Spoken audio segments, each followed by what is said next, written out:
Hi, this is Dr. Tripp, and this is day one of Tableau for Baylor MIS3305. What we're going to cover in this video is a quick introduction to data visualization and why we visualize data and information, do a quick tour of Tableau, and do some discussion about some different ways that we can do things in Tableau, and then talk a little bit about the assignment. So why do we visualize data? Well, you've all heard it a million times that a picture can be worth 1,000 words. Well, we're talking about data. That's actually kind of important. We all know that we've had a huge exponential growth in the size of the volume of data here on Earth, and it's going to continue to become a core competency of anyone in any science or business kind of field, that they have to be able to make sense of huge amounts of data. And by using the senses that you've all developed and that all humans develop from the time that they're little babies, we can use things like color, placement, size, and other attributes to communicate a whole wealth of information about our data without using words at all. In fact, people can almost precognitively understand your data stories if you visualize them well. Visualized data provides insight that tables cannot, and we're going to look at an example of that in a second. The human brain is actually designed to better process and interpret visual input in the form of pictures that use dimensions that we're going to talk about in the next few minutes than it is to try to interpret data tables. But we have to make sure that we're working with people's senses rather than against them. And so our data has to be formatted properly for the brain to interpret it properly. Let's look at a quick example. This is called Anscombe's quartet. Now, there's 4 tables of data here. Table 1, Table 2, Table 3, and Table 4. Take a couple minutes to look at this example and make some sense of how are these groups similar, how are they different, and maybe even without typing these numbers into Excel or anything, what sense do you get about what the level of X means about the level of Y in these 4 examples? So think of it as points on an XY chart, and see if you can understand what that line might look like or what the points might look like just from looking at the table. Now pause the video now and take a couple minutes to make sense of this, and then I'll come back.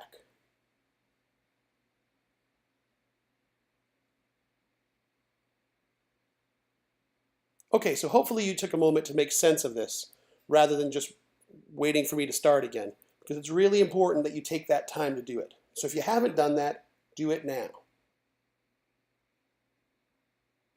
Okay, I hope that you really did it. So what did you sense? Now, most of the answers that come when we look at Anscombe's quartet is, so it's really clear that 1, 2, and 3 are more alike than 4. 4 is kind of the one that's not like the others. Most people pick up on the idea that all of the X values are the same in 1, 2, and 3, 10, 8, 13, 9, 11, 14, etc. in the X column is the same in 1, 2, and 3. But most people pick up on that solely because each of these 3 series are in the same order. If they had been in some sort of a random order where they were very, very different between 1, 2, and 3, most people wouldn't pick up on that.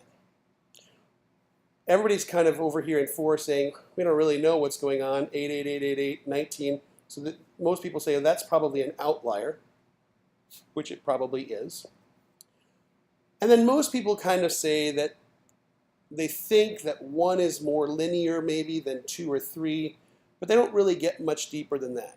If you got a lot deeper than that, congratulations. But now I'm going to take these numbers away to make a point. Way back in the 18th century, William Playfair said, you know, we make data tables a lot. And data tables have been in use for 2,000 years at least, okay? But look what Mr. Playfair says. He says, someone who has carefully investigated a printed table finds, when done, that he has only a very faint and partial idea of what he has read, and that, like a figure imprinted on sand, is soon totally erased and defaced. I love the way people used to write. But what he's saying is that no matter how much time you spend looking at a bunch of data tables, you're not going to have a very good sense of what's in them, and you're certainly not going to easily remember what those data sets are about just from looking at the tables. And so what Playfair did is he started developing many of the graph types that we still use today. Here's a line graph, filled area graphs, some column charts. He even created the dreaded pie chart. Now going back to the quartet here, let's take a look at what they really look like. And I'm going to tell you this, and you're probably not going to believe me, but I'm going to tell you that these four sets of numbers are absolutely the same. What do you mean? Well, they all have an n of 11. They all have the same mean of the x variable. They all have the same mean of the y variable. They all have the same regression line, the same sum of squares, the same r squared, the same correlation coefficient. And you say, but Dr. Tripp, they all look totally different. How can that be? Well, I know we've all taken QBA, or we've probably all taken QBA, and we know that one of the things that we have to do when we look at before we do our regressions is we have to kind of look at what the data looks like in some graphs. So let's do that now. This is what the regression line looks like. That equation right here, 3 plus 0.5x. That regression line here, 3 plus 0.5x, is this line. Now let's look at how each of those series, 1, 2, 3, and 4 from Anscombe's quartet, fit this line. Well, group 1 looks pretty good, actually. Group 1 looks like it actually might be a pretty good representation of that regression line. The regression line would be going straight through the middle here. Oops, sorry. And it looks like it's probably kind of a linear relationship. Group 2, well, actually we kind of know that that's not a linear relationship because it goes up for a while and then it starts to come back down. Group 3 is linear, but would follow a completely different line if the one outlier wasn't there. And here's group 4. We know that group 4 is just a mess. So Anscombe was making the point that visualization, people were complaining that visualization was not as precise as tables. But those tables were telling a story of differences between groups. Statistics were telling a story of identicalness between the groups, while as if you look at the different pictures, you see much better precise idea of what those data sets are and how they differ. Think about it from a marketing perspective. These might be 4 segments of our market. If we go into our boss and say that the world looks like this, the one big line, when in fact the world looks like this, and then we go and try to implement a marketing strategy as if the world was like this, we might do very well with the quadrant that's up here in the top left, but how well are we going to do with the bottom right? That's why we visualize data, so we can actually look at how we can actually see trends. The human mind is very good about interpreting the difference between one number and another number, but when we get into series of numbers, we need to visualize in order to make people understand what the data says. So that was a really simple case. Only 11 cases. The data tables were in big fonts, really easy to read, but there's very low likelihood that humans would realize these differences between the data sets, except that group 4 is different than 1 through 3. But almost no humans would be able to, in their brain, map out those plots and remember the differences between them. That's why we visualize. So now we're going to show a video that we might argue that in 1986, a disaster was caused by poor data visualization. So let's watch this video. That same aerospace industry that could so inspire the people of Earth shattered our confidence and broke our hearts in an instant on January 28, 1986. Few who watched the Challenger disaster live will ever forget that moment. as the magnificent ship exploded and dropped into the sea. In the weeks that followed, sorrow turned to rage as the true causes of the disaster became known. The immediate cause was a white-hot flame that burned through the side of a rocket motor. A puff of smoke is visible here as the burn-through begins. Only seconds later in the flight, the hot flare is clearly visible, burning through the side of the rocket motor. Like a blowtorch, the flare burned through the main fuel tank, igniting the liquid oxygen and hydrogen inside in a spectacular explosion. The flare had started at a joint in the rocket motor, a joint sealed with rubber O-rings. NASA and its contractors had evidence that the rocket motor O-rings could fail below 53 degrees Fahrenheit. But NASA had already launched shuttles below 53 degrees and gotten away with it. Just because you got lucky doesn't mean the risk is reduced. And sure enough, the risks were still there, and the statistics caught up with them. On January 28, 1986, NASA decided to go ahead with the shuttle launch at only 36 degrees. There was solid ice all over the launch pad. Engineers involved with the O-rings did everything they could to stop the launch. On the fourth or fifth time they pushed the envelope, sure enough, almost exactly at the temperatures they said, those O-rings blew apart. And the tragedy of that is that besides the tragic souls lost on the Challenger themselves, there were people on the ground who warned about it, who were so upset about it, and who to this day are destroyed because they knew about it, tried to warn, and they were dismissed. So, if the engineers tried so hard, why would NASA still launch? Well, you probably don't know this yet, but when you get out in the real world, you're probably going to tell your boss something that the numbers say X, so we should do Y, and it's super clear, and your boss won't do that. Well, it's not just because they're stupid. Let's take a look at what some of the reasons for this might be. So there's a great deal of evidence that poor data visualization might have led to poor decision making. Now that's a hint again of why we do data visualization. We do data visualization to help people think about stuff, to help them make good decisions. And so if we do it poorly, or if we don't do it at all, we may not be helping our decision makers or ourselves make the best decisions. So what was the problem? According to the video, the Challenger exploded because of the cold-induced failure of O-rings. Was this unexpected? Not to the engineers. So the engineers had information that they would have made the decision to not launch. Management needed to have the same information.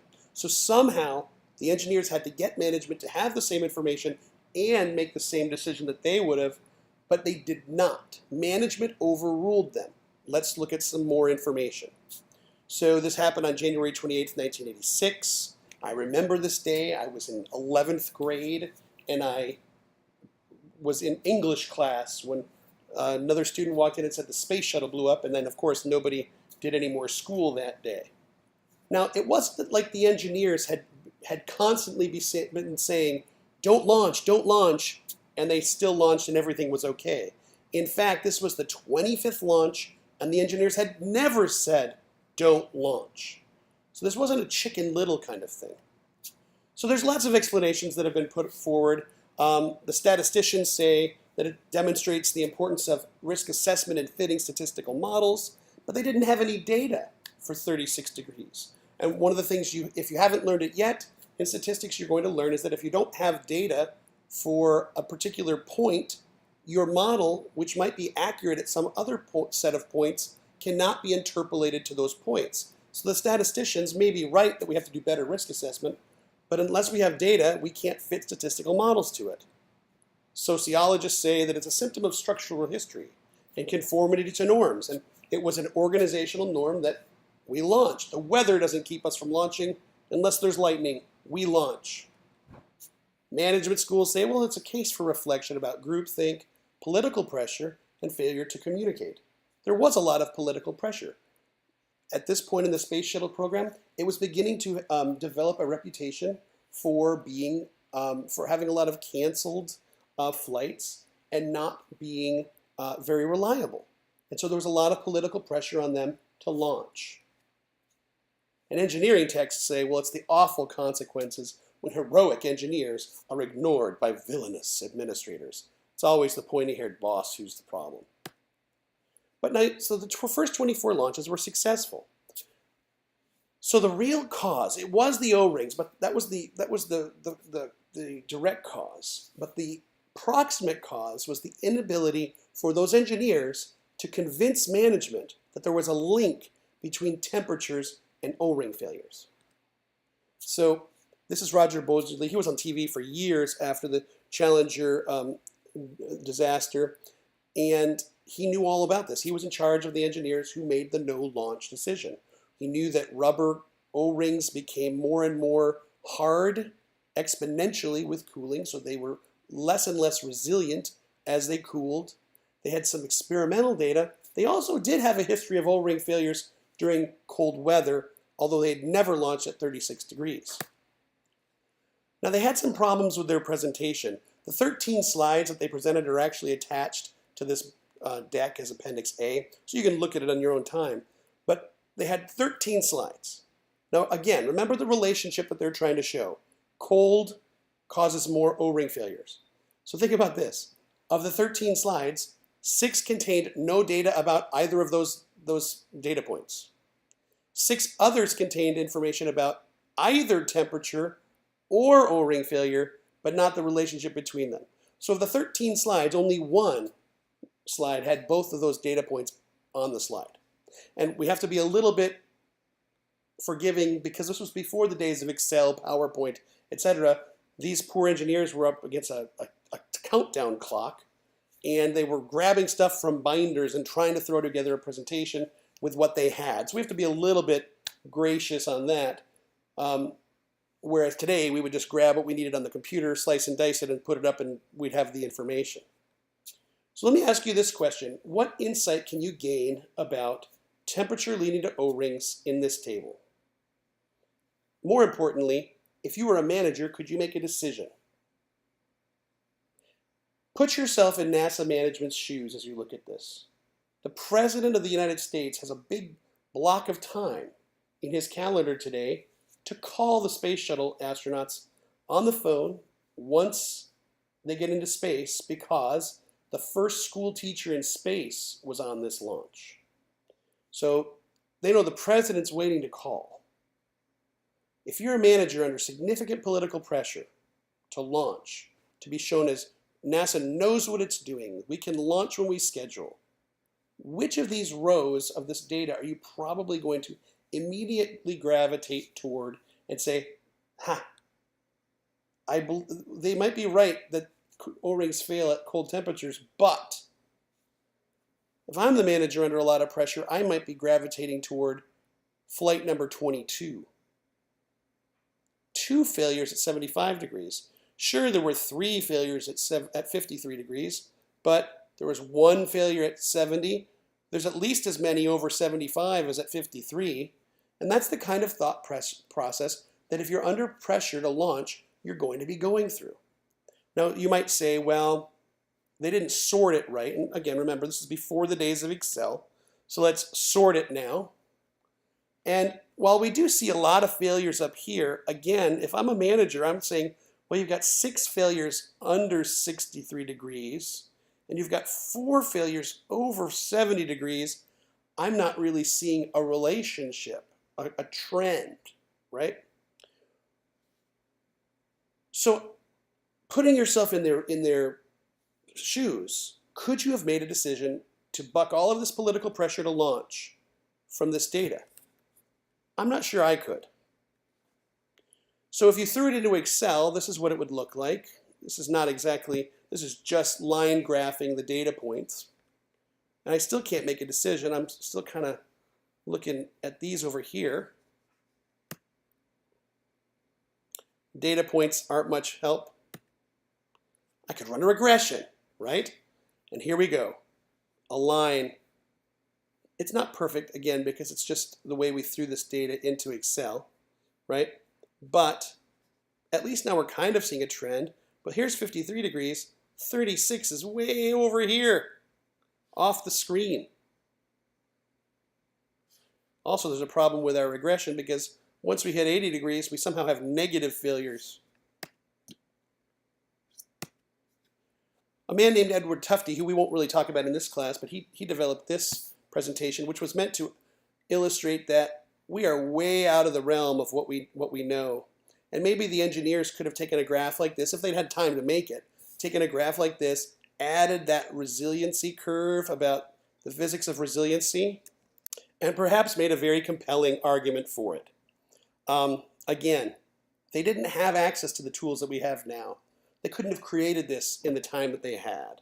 So maybe they should have created it beforehand, but you know, as the hurricanes this year have shown, this is 2017, the hurricanes in 2017 have shown, we don't plan for things that we don't expect to happen.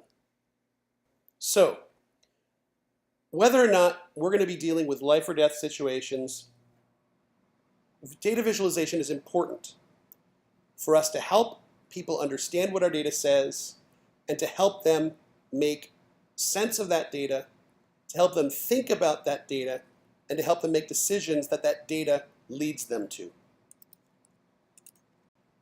So now, even though you've done the tutorial, which was the Getting Started with Tableau tutorial, you should have done that by this point. If you haven't, go back and do that, because we're going to assume that you've at least gotten Tableau installed and you've at least kind of done the one Getting Started video to understand how to navigate around Tableau. All right? Now, the rest of the slides that are in this deck are going to talk about the different steps that we're going to do in the tutorial. I may or may not actually show each of these slides during the video, but you'll have them to kind of go back and to think through what we did in Tableau. Also, the final workbook of my work that I'm doing in this video should be available on Canvas. So the first thing I want you to do is to open up Tableau, and we're going to open up the Superstore sample data that's shown here in the saved data sources. I'm going to switch to Tableau now. Okay, I'm in Tableau and I'm going to open up the sample Superstore database. And we see that we have our data here on the left in our data pane. And we have our builder pane here where it says sheet 1. We have our columns and rows shelf. This is where we're going to actually create the dimensions that are going to be visible in the visualization. And we're also going to do a lot of work with pages, filters, and marks. This is the pages and filters shelf, and this is called the marks card. Okay. These are a bunch of different marks cards, and we'll see some other things about this as we go today. So let's build our first visualization. So let's think about this. Our boss has asked us to create a visualization that shows sales trends for the years 2014 through 2017. So when our boss comes to us with that, we have to have some considerations. The first would be, what kind of graph would I choose? In this case, because we're talking about a trend chart, we'll tend to be thinking about a line chart or potentially a column chart. We'll have to decide which fields go where in Tableau. And from your introductory tutorial, you should be able to do this visualization. We're talking about sales for the years 2014. Let's go back to Tableau. And we'll see that we have a sales measure and we have an order date field. So go ahead and try this on your own, and then I'll show you. So stop the video while you work. Okay, to do this visualization, we'll take order date and we'll throw it onto columns. And we'll take sales and we'll drop it onto rows. And this gets created. Tableau is very smart. It knows that this is a trend chart, so it assumes that you're going to want to do a line chart, and for today we'll do that. If you ever take the data visualization class, we'll talk a lot about when a line chart is more appropriate, or when a column chart might be more appropriate, or even some other kind of charts might be more appropriate for trends. Going back here to PowerPoint, it should look like this, and all we had to do was to put year in the columns field and sales in the rows shelf. The column shelf and the rows shelf. And note that these little icon, the little blue and green things are called pills because they're kind of this, they look kind of like a pill you might swallow, I guess if you're a horse. But they are called pills. So if you hear me say the year pill or the sum of sales pill, this is what I'm discussing. Now what about profit? Now our boss says, that's great, Mr. Baylor business graduate. Now I'd like you to compare sales to profit. What would you do? So try it yourself, and then I'll show. What most people will end up doing is something that ends up looking like this. So let me go over to Tableau and demonstrate that. Most people are going to say, well, I want to compare sales with profit, so I'm going to drop profit into the rows shelf. And so now I have a sum of sales pill and a sum of profit pill. Notice that what we've got is we've got one column and two rows. So Tableau's done exactly what we've asked it to do. It's created a visualization that has one column, which is the year of order date, and it has two rows, sales and profit. Now that's not generally what most people want to see, right? Going back over here to PowerPoint, most people don't want to leave it like this.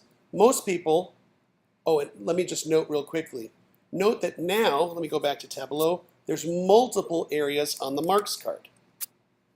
Now I have an all area and a sum of sales area and a sum of profit area. So if I wanted to change all of the marks to being green, I could go to the all tab.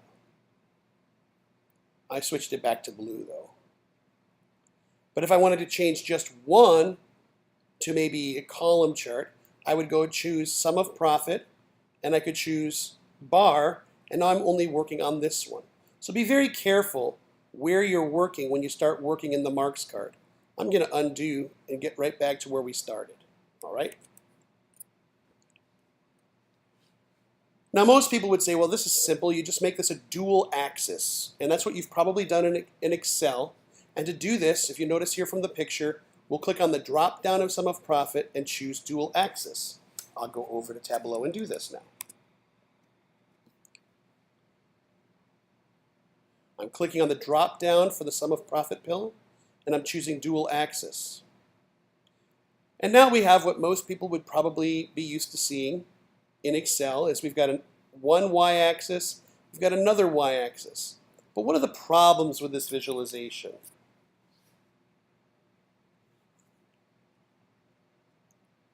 What do you see? Well, what I see in this visualization is I see two areas of the screen being used up for labels. When we start dealing with dashboards, we're going to learn very quickly that pixels on a dashboard and pixels on visualizations in general are very precious, and we don't want to use two y-axes if we don't have to. But that's a very minor problem. The real problem here is that we seem to have these lines cross. Does that mean that in some years we had more profit than sales, and some years we had more profit than sales, some years we didn't? Clearly not. Also, at the end they kind of meet the same point. So does that mean in the last year we actually, all of our sales equaled profit? Well, obviously not. We know that. But what we're asking the viewer is to look at the blue line and say, okay, that's about 750,000. And then look at the orange line and then say, well, that's about 95,000. And basically tell them to disbelieve their eyes that those two numbers mean the same thing. So how could we solve this? Well, that problem is caused because of the fact that the axes aren't synchronized. And it creates this visual implication that the numbers are almost the same. So there's two solutions in Tableau. The first is that we could choose to synchronize the axis. To do that, we right-click on the right axis, and we choose Synchronize Axis. I'll do that. Right-clicking here, choosing Synchronize Axis. Well, and now we really do see the idea that these are really not the same number. We also, though, have two y-axes. And that's going to end up being something that causes us some trouble. The problem in Tableau is I can't hide only one of these axes. If I hide one, they're both going to go away. So what's the other way, and which is really the better way in Tableau? We can create a single axis with two measures. So to do that, I'm going to just demonstrate this in Tableau. I'm going to take profit and I'm going to drop it here in sales. Notice what I'm doing. I'm taking profit and I'm dropping it here onto the sales axis. Now I've got one synchronized axis with both of the lines here. A lot of stuff happened. Notice we no longer have profit and sales up here in the rows shelf. They're now down here in something called measure values, and measure values has popped up here. We have something called measure names. We're not going to worry about that right now, but that's just a better visualization. We're using one synchronized y-axis. Whether or not we like our colors is something we could address later. Notice that we have all of our different marks cards. Again, we're back to one marks card because we only have one visualization now instead of two. So that's the end of session 1 of the Tableau MIS3305 course. For next steps, it might change. It may be different depending on class. So ask your instructor what your next steps are to do.